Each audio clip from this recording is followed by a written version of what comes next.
Hello everyone, आप देख रहे हैं बायोमैजिका। तो आज की जो हमारी टॉपिक है वो फिज़िकल केमिस्ट्री में थर्मोडायनेमिक्स है। ठीक है, तो जैसे कि पिछली वीडियो में हमने इंट्रोडक्शन तो दे दिया था, तो आज उसे हम प्रोसीड करते हैं आगे। तो एक बार फिर से हम उसे रिवाइज़ कर लेते हैं। देखिए, जो थर्मोडायनेमिक्स है वो दो वर्ड से बना हुआ है, एक थर्मो और एक डायनेमिक्स। तो थर्मो मतलब होता है हीट एनर्जी, और जो डायनेमिक्स मतलब होता है वो होता है मूवमेंट। तो हीट एनर्जी या एनर्जी का मूवमेंट उसे हम थर्मोडायनेमिक्स कहते हैं। ठीक है, और दूसरी पॉइंट है कि लॉ ऑफ थर्मोडायनेमिक्स जो है वो मैक्रो सिस्टम के लिए होता है। मैक्रो सिस्टम मतलब लार्ज सिस्टम के लिए होता है, छोटे सिस्टम के लिए नहीं होता है। मतलब थर्मोडायनेमिक्स के जो लॉज होते हैं वो हम बड़े सिस्टम पे यूज़ करते हैं, छोटे सिस्टम्स पे नहीं। ठीक है, उसके बाद ये जो है थर्मोडायनेमिक्स जो है ये बेस्ड होता है इनिशियल और फाइनल स्टेट, किसी सिस्टम के इनिशियल और फाइनल स्टेट पे, जो कि हम आगे अभी और क्लियर करेंगे। ठीक है, तो अब हम देखते हैं थर्मोडायनेमिक्स के कुछ इंपॉर्टेंट टर्म्स जिसकी हमें आगे ज़रूरत पड़ने वाली है। तो पहला जो टर्म है वो आता है हमारा सिस्टम। ठीक है, तो सिस्टम क्या होता है? Part of universe which is under और ऑब्जर्वेशन, जो कि हमारे ऑब्जर्वेशन जिसे हम देख सकते हैं, सिस्टम का हमारे यूनिवर्स का वो पार्ट जिसे हम देख सकते हैं उसे हम सिस्टम कहते हैं। दूसरा surrounding, all universe except system, मतलब सिस्टम के अलावा जो भी चीज़ें हैं उसे हम सराउंडिंग कहेंगे।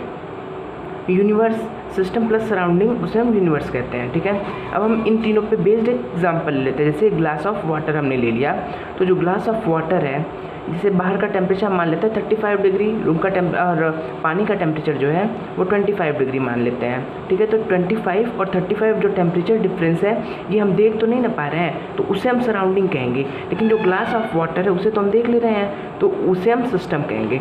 और जो टेम्परेचर चेंज है, चेंज इन टेम्परेचर और जो ग्लास ऑफ वाटर टोटल है उसे हम यूनिवर्स कहेंगे। ठीक है, अब आते हैं बाउंड्री पे। The zone which separate system and surrounding, वो जोन जो सिस्टम और सराउंडिंग को सेपरेट करता है। जैसे कि दो सिस्टम, या हम ये भी कह सकते हैं अगर जो दो सिस्टम को सेपरेट करता है, सिस्टम और सराउंडिंग। तो जैसे ग्लास ऑफ वाटर जो है, तो जो हमारा वाटर रहेगा ना, ये तो आप देख रहे हैं कि वाटर की सरफेस है।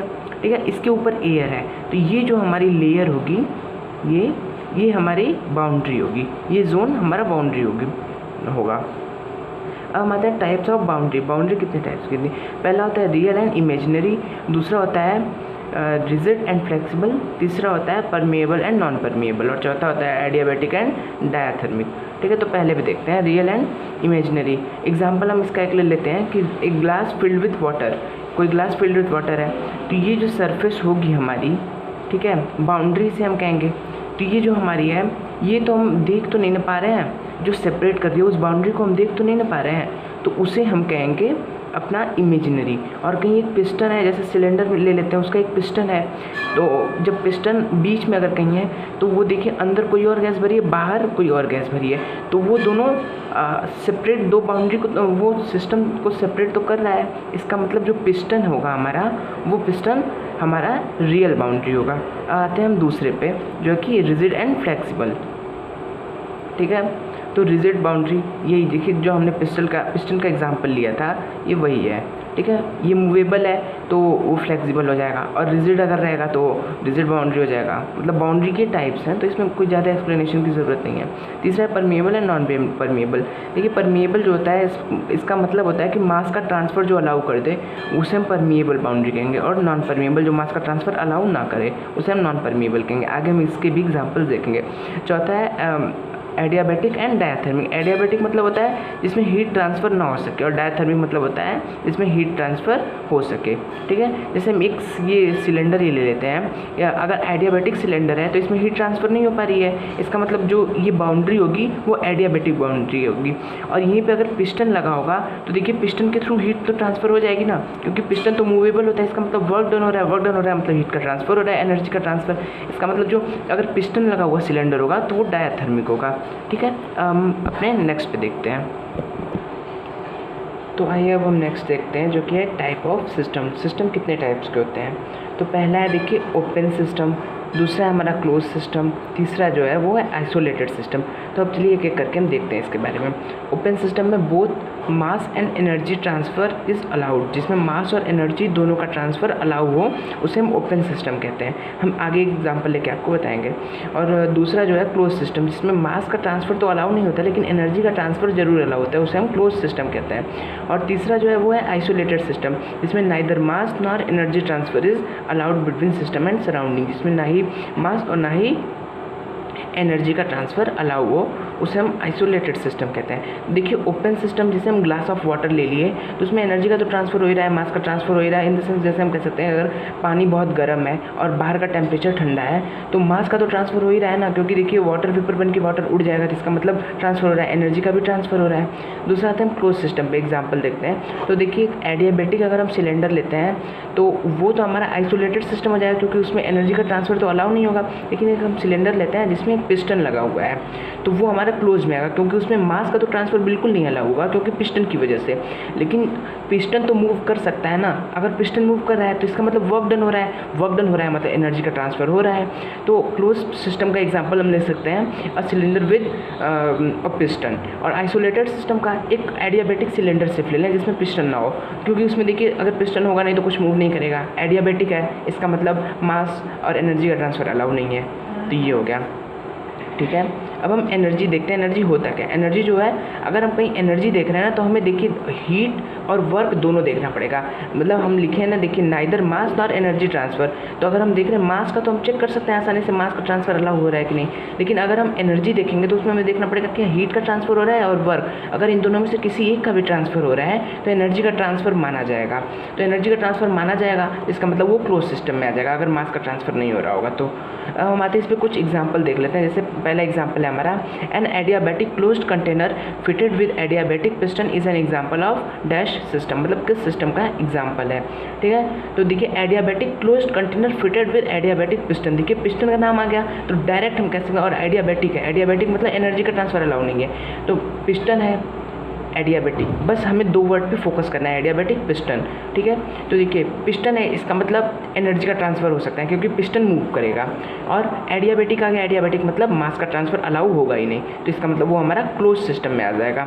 और हम दूसरे एग्जाम्पल पे देखते हैं, an adiabatic rigid container is an example of dash system. एक एडियाबेटिक रिजिड कंटेनर, देखिए इसका एग्जाम्पल हमने आइसोलेटेड में दिया था कि एक अगर उसमें पिस्टन नहीं है, एडियाबेटिक है, मास का ट्रांसफ़र अलाउ नहीं होगा, पिस्टन है नहीं, वर्क डन होगा नहीं, इसका मतलब आइसोलेटेड सिस्टम। अब आते हैं प्रॉपर्टीज़ ऑफ सिस्टम पे।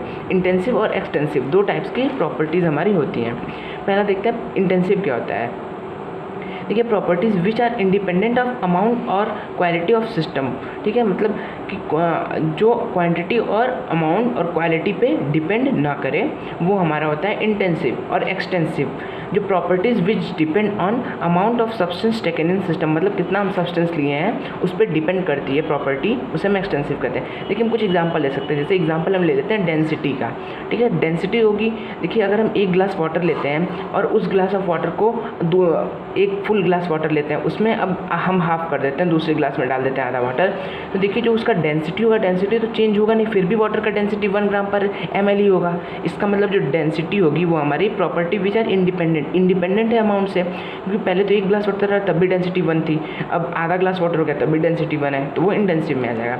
वैसे ही मोलर मास देख सकते हैं। मोलर मास होता है जैसे ऑक्सीजन O2 हमने गैस ले ली किसी सिलेंडर में, अगर फुल सिलेंडर O2 गैस ले ली तो उसका मोलर मास 32 होगा, और अगर सिलेंडर को हाफ कर दिया O2 गैस से तो भी ऑक्सीजन का मोलर मास 32 होगा। वैसे ही boiling point, melting point, molarity देखिए होता है मोल्स अपॉन वॉल्यूम। मोल्स तो चेंज होंगे उसी के रेशियो में वॉल्यूम भी चेंज होगा, इसका मतलब मोलैरिटी हमेशा कांस्टेंट रहेगा। आप किसी भी लिक्विड का मोलैरिटी हमेशा कांस्टेंट देखेंगे। जैसे अगर हम वाटर ही ले लेते हैं या कोई भी लिक्विड एक ले लेते हैं तो उसकी मोलैरिटी, अगर एक ग्लास लिक्विड है तो उसकी मोलैरिटी अगर 5 है तो अगर हाफ वाटर कर देंगे तो भी उसकी मोलैरिटी 5 ही रहेगी, क्योंकि देखिए उसी रेशियो में अगर मोल्स चेंज हो रहे हैं तो उसी रेशियो में वॉल्यूम भी तो चेंज हो रहा है।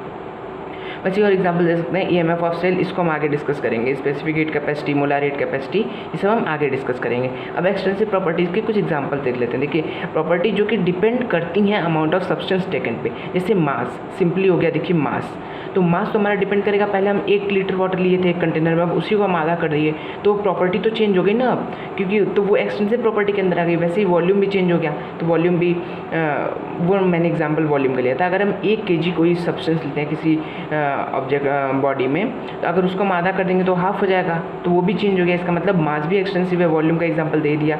मोलार मास, तो ये मोलर मास हमने इसमें बताया ये आपको, ठीक है। मोल्स जो हैं, मोल्स ये हमारे इसमें आ जाएंगे, क्योंकि मोल्स तो है, मोल्स तो चेंज हो रहे हैं ना। अगर हम कोई बॉडी है उसमें 5 मोल्स किसी सब्सटेंस को लेते हैं, अगर आधा कर देते तो वो 2.5 मोल हो जाएगा, इसका मतलब वो एक्सटेंसिव प्रॉपर्टी के अंदर आ गया। और एनर्जी के सारे टर्म्स जैसे एंथैल्पी, इंटरनल एनर्जी, गिव्स फ्री एनर्जी, एंट्रोपी, इन सबको हम आगे डिस्कस करेंगे, ये सभी एक्सटेंसिव प्रॉपर्टीज़ में आते हैं, ठीक है। हीट कैपेसिटी भी, एंट्रोपी और हीट कैपेसिटी दोनों अपने एक्सटेंसिव में आते हैं, तो इसको हम आगे डिस्कस करेंगे। अगर आपको वीडियो अच्छी लगे तो वीडियो को जरूर लाइक करना और चैनल को सब्सक्राइब करके रखना, ठीक है। Thank you. और अगर आपने वीडियो नहीं देखी पिछली वाली तो ज़रूर जाके देखना, ठीक है। Thank you.